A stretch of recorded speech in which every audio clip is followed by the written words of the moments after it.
Welcome everyone to my video and also to my second episode of the series Rating Steps. Now, if you don't know what Rating Steps is, it's a series where I play games against people lower rated than me with the idea to give you guys, improvement tips and as well as, point out common mistakes that I see at that level. So, today we are going to be playing someone rated 705. Now, as I alluded to in the first video, these videos won't necessarily be in like descending or ascending rating order. So my first opponent was 730, this one's 705. I think my third opponent is like 780 or something like that. So it's not necessarily going to be in order. Probably in the future it'll be the case, but for now we're just, getting the games that we can get in. And yeah, with that said, I will see you guys on the other side. All right, let's take a look at this game. So my opponent played the move e4. I played the move e6. Now, if you're like under 1,000, possibly even like higher rated than that, I wouldn't really try this at home. The French can be pretty passive if you don't know that well what you're doing because you block in your bishop and also you could be suffering a space disadvantage. So anyway, I played the French and I sort of wanted to test my opponent out with these structures. My opponent played e5, which is good. I played knight fd7. And here I think my opponent could have already made an improvement. Rather than play knight f3, I believe that f4 is more of a challenging move.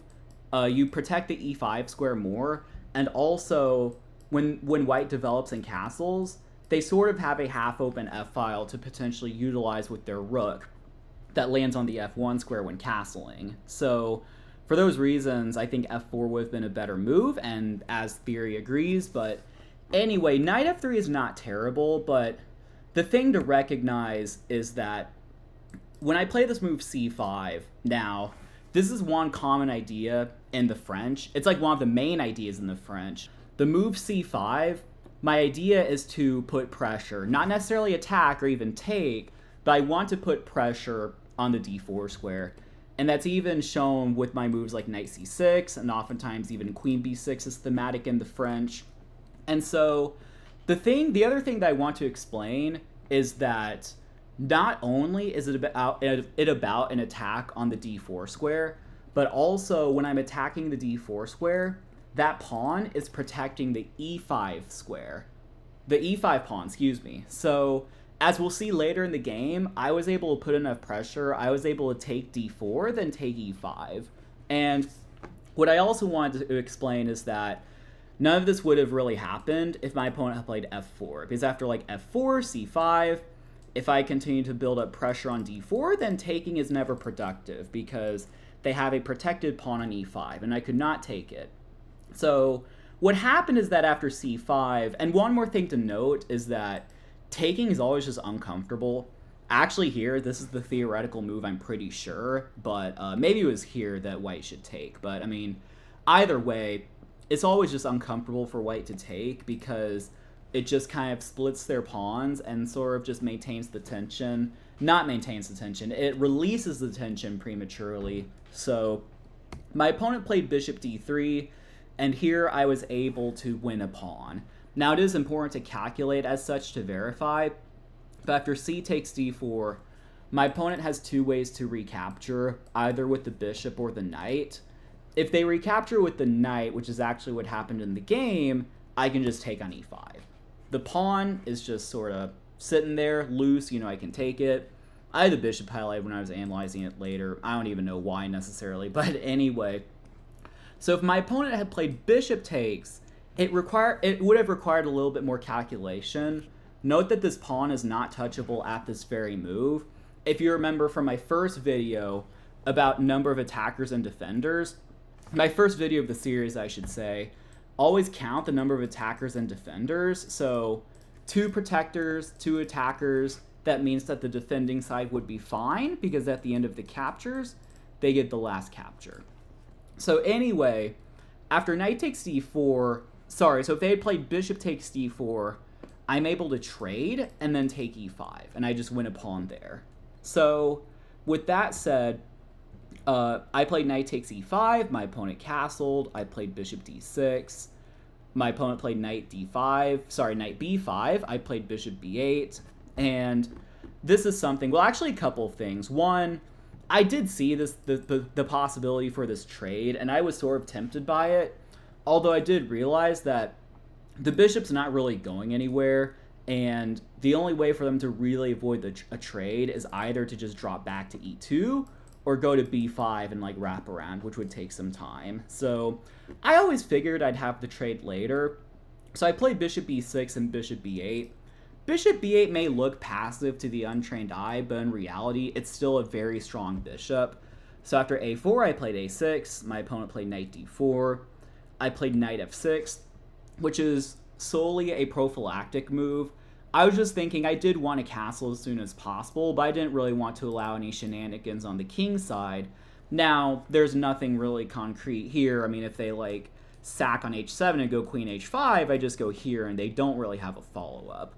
However, I just wanted to, you know, just prevent any hopes and dreams of them being able to do something on the king side. So I played knight f6, and here my opponent played h3, and I played h6. Now, this was actually the first moment where I missed a tactical sequence that could have won me material. So why don't you actually pause the video for a little bit? It is black to play and win material. Alright, so if you have had some time to think about it, well, if you need more time, feel free to pause the video, but the thing is I want to fork these two pieces by playing the move pawn to d4. Now, in order for me to play d4, I want to attack this knight with e5, and in order to play e5, I need to move this knight. So the correct sequence is knight takes d3, and it actually doesn't matter if he plays queen takes or pawn takes, it's going to be the same result. So after queen takes, I can just play this move pawn e5, and I'm going to get d4 next. I'm going to be attacking both the bishop and the knight, and I will win material from there. Now, you might be thinking maybe I had opportunities to do it earlier. I think that was my first real opportunity, because in this position, it's just very dangerous after e5, knight f5. It's actually looking at some variation. If I play d4 here, they can actually just take and then just rip open the e file, and this would actually just be terrible for me. I think, like, you know, here they're attacking my bishop. Here their knight's not really well positioned. Well, it's not that. I think it's just that if, like, e5, if d4, they just take it. So, I mean, like, you know, it wasn't really convenient until this point. So that's just in case you were wondering about if I could have done it earlier, but anyway, I missed it. You know, I was a little bit tired, just focused on other things, but after queen e1, this was where I realized I had the tactical opportunity. Now, after knight takes d3, c takes d3, I realized that e5 and d4 in this position is not all that viable. And why do you think that is? And if you need more time, feel free to pause the video, but now I think e5 is probably a fine move, but if I were to play d4, note that their queen is eyeing my king side, or eyeing my king, both on the e file, so they could just, like, snap on d4, for instance, and I can't take back because of the pin. So, anyway, so I just castled in this position, and then my opponent played f4, which stops me from playing e5, and after f4, I played bishop d6, and this is where I think my opponent's other critical mistake was. They played f5. Now, f5, you probably would know by now what move it allows, which it allows me to just play e5 and d4.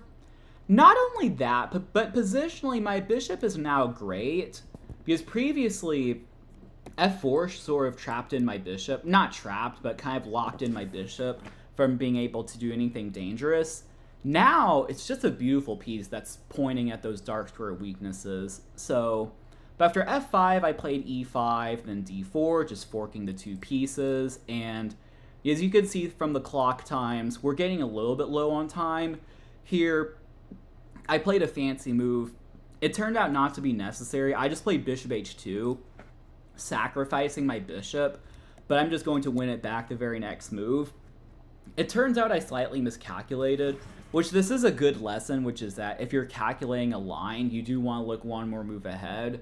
I calculated So I calculated bishop c7 because I wanted to play queen d6 and then just go for, just go for the attack. However, I rejected it because I saw bishop takes f6, queen takes, and knight d5, attacking these two pieces. However, I failed to see my next move, which was queen e4 check. Not queen e4, queen d4 check. My coordinates are off today, but attacking the king and attacking the knight. Now, I guess as I'm looking at it, he could play knight e3, but that's just, like, not fun. I'm just going to put more and more attacks on the pinned knight. It's just not a fun situation. But anyway, I'm up a piece here, so it's not really that big of a deal.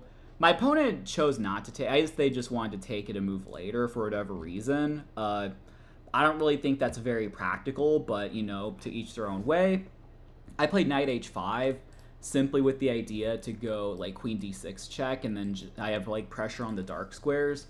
And, we'll see it manifest itself. I played queen d6 check. My opponent played king h1. I mean, they could play king g. I mean, that's going to be the better move, but I still play knight g3, and then, like, I'm going to pick off this pawn, and then slowly but surely we're going to convert it.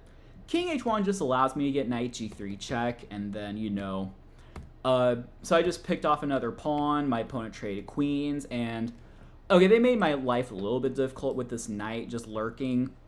They played knight e7, I played king h8, but I think I gave them time at some point. Yeah, I just gave them time because I just wanted to kind of show off the conversion process.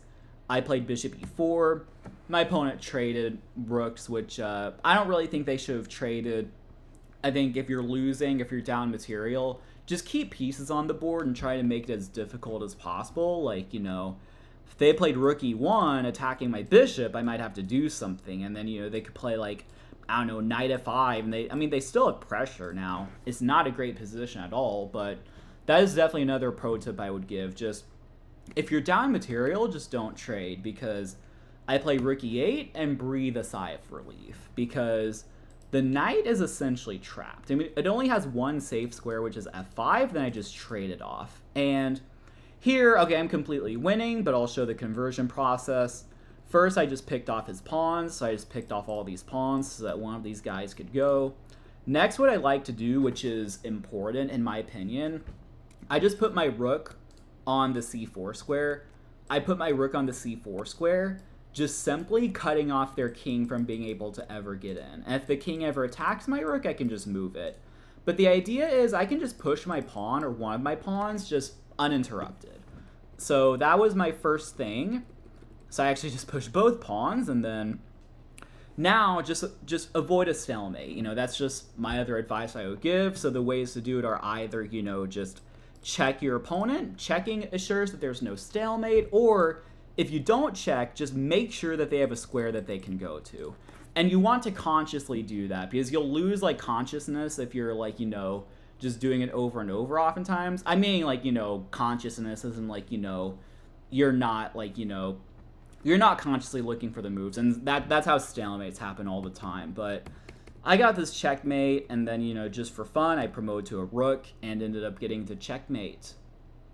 Thank you everyone for watching the video. Now, I did want to mention a couple of things since I did rewatch the video just to kind of give myself some feedback, and I did realize that I probably gave more analysis just on my perspective as it pertained to the game that I played rather than for my opponent.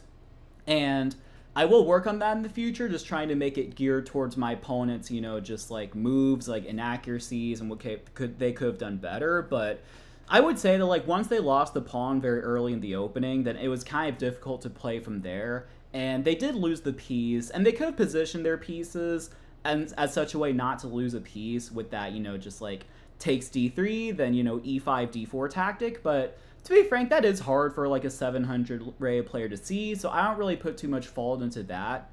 And also I do think playing what was it, f5, I think playing f5 just opening my bishop and re-allowing that tactic was also sort of an error. So I think it was mainly just those three mistakes. I just wanted to just let you know that. And yeah, I am looking forward to pumping out some more videos, just so feel free to comment, like, and subscribe, and I will see you for the next one.